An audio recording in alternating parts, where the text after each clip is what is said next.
Assalamualaikum warahmatullahi wabarakatuh. Dan selamat sejahtera saya ucapkan kepada semua. Nama saya Nur Elisa binti Muhammad Amirul Ashraf. Saya murid tahun 4 Arif.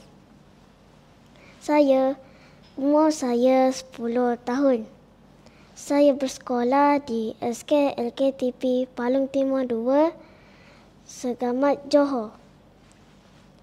Hari ini, saya akan mengulas buku yang telah saya baca yang bertajuk Jujur Itu Indah. Buku ini merupakan buku yang berbentuk novel untuk bacaan pelajar sekolah rendah. Buku ini merupakan hasil karya Dr. Hassan Noor. Beliau merupakan seorang mantan pesara subjek kesusasteraan kanak-kanak dan remaja Universiti Putra Malaysia. Buku ini merupakan buku yang membicarakan naluri psikologi kanak-kanak, kemahuannya, perasaan serba salah dan keinginan untuk mengetahui sesuatu.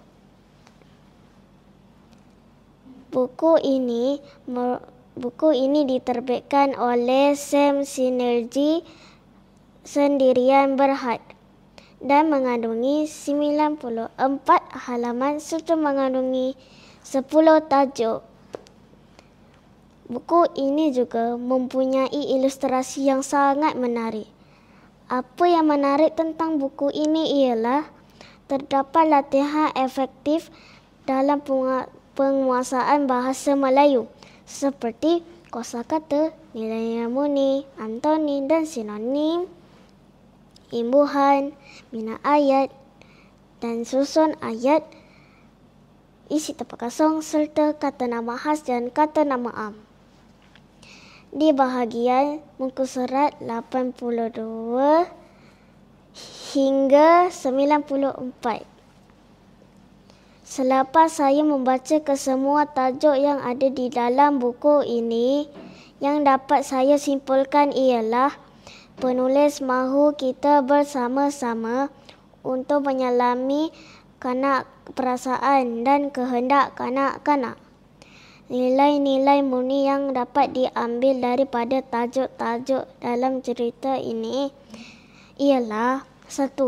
Peka terhadap perasaan diri sendiri dan orang lain dengan memberikan bantuan dan sokongan moral dengan ikhlas. 2.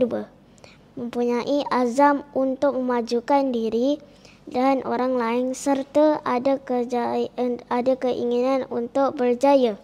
3. Bercakap benar, amanah dan ikhlas pada setiap perlakuan. 4. Menyadari setiap kesalahan yang pernah dilakukan. Akhir kata daripada saya, bacalah buku ini dan fahamilah setiap isi yang disampaikan agar kita menjadi insan yang berakhlak mulia. Berkata pepatah, melentur bulu biar daripada rambutnya. Sekian, terima kasih.